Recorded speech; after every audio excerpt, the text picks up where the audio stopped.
So in gambling, there are many inappropriate things which make gambling absolutely haram.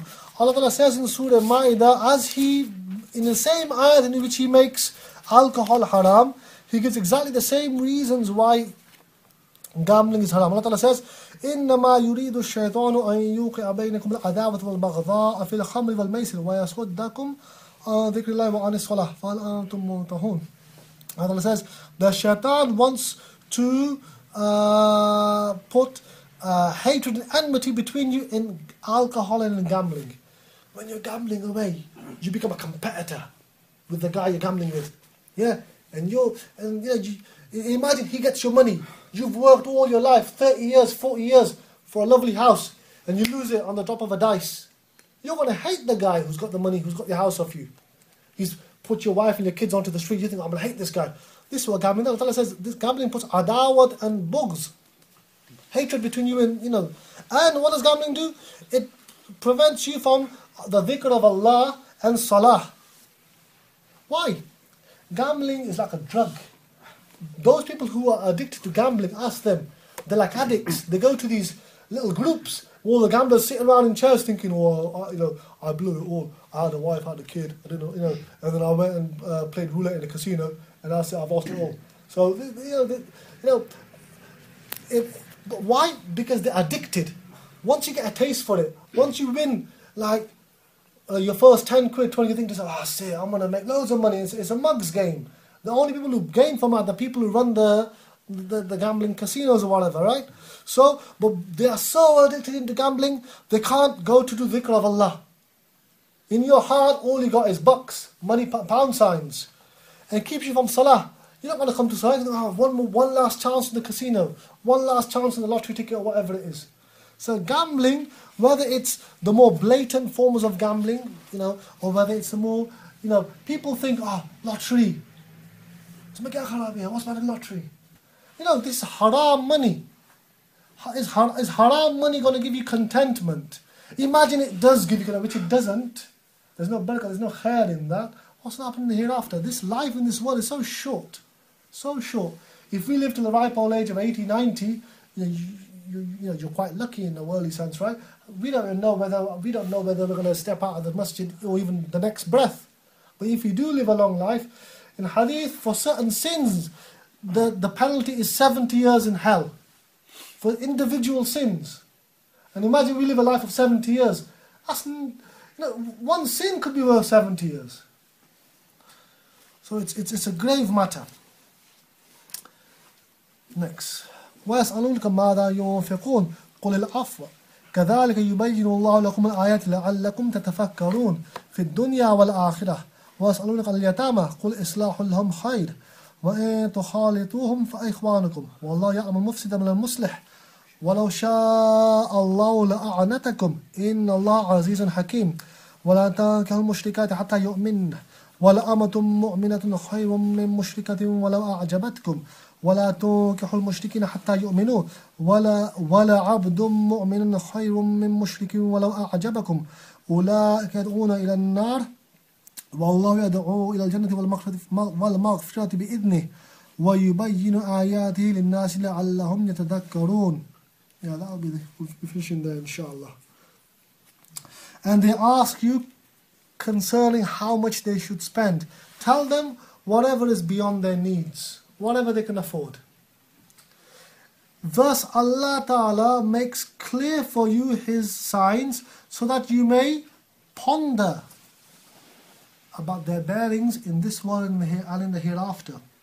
Now the first ayat, the Sahaba Kiram, they asked Rasulullah Sallallahu Alaihi Wasallam about how much they should spend on nafli sadaqah, on extra money, not zakat, not something which is compulsory, not what you have to give to your wife and your kids, no. How much extra should be spent? Allah subhanahu wa ta'ala revealed the answer to the Quran, قُلِ الْعَفْوَ, whatever you can manage. So once you've spent all your necessary expenditure, then this is even applicable to us. Whatever you can manage, if you can manage £5 a week, £5 a month, £10 a week, 50 quid a week, £1 a week, whatever you can manage, the more you do, the better. Whatever you can manage after your necessary expenditure. Okay? And Allah Ta'ala says, He makes this, His ayats clear so that people may ponder, look, whatever we spend, inshallah, is going to benefit us in this world and in the hereafter. So, try to spend with a happy heart and a free heart. Don't spend because, I've got to do this. No. The more sincerity there is, the more reward there is. And they ask you concerning the orphans. Now, what it was, initially the Arabs, they were not very careful about the orphans that were within their care. So if an orphan was within their care, and that orphan had about 100,000 dinars or dirhams, and the guy, the uncle or whoever the guy taking care of the orphan was, he would take the orphan, he would spend the orphan's money, sometimes a bit recklessly, and so Allah subhanahu wa ta'ala revealed ayat saying, look, if you do this, you're not actually enjoying the orphan's money, you're filling your heart, you're filling your bellies full of the fires of hell. When that ayat was revealed, the Arabs became very careful. You've got to be careful, these kids. So what they started doing was, sometimes they became so careful that it was actually detrimental to the orphans. And what they would do is, they would say to the wife and kids, look, this is the orphan's money. Now whatever the orphan's money is, we're going to make his food out of his money. We're not going to take a penny out of his money.